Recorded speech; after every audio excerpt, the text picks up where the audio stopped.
മഴ തോരും മുമ്പേൽ മനുവിൻ്റെ മുൻപിലെത്തിയിരിക്കുകയാണ് അലീന.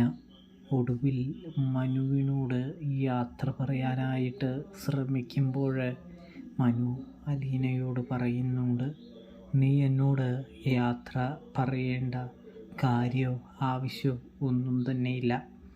കാരണം നീ എൻ്റെ കൂടെ ഉണ്ടാകുമെന്ന് വാക്ക് തന്നതല്ലേ എന്ന് ചോദിക്കുകയാണ്.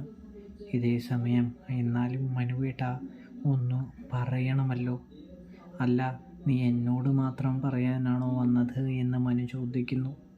അല്ല മനുവേട്ട, മേഡത്തിനെ കാണണം, ഇവിടെയുള്ളവരോടും ഒന്ന് യാത്ര പറയണം എന്ന് പറയുന്നത് കാണാൻ കഴിയുന്നു. ഒടുവിൽ നമ്മുടെ മനുവാണെങ്കിൽ അലീനയുടെ കൈ പിടിച്ചുകൊണ്ട് എവിടേക്ക് ചെല്ലുന്നു? നമ്മുടെ വൈജയുടെ മുൻപിൽ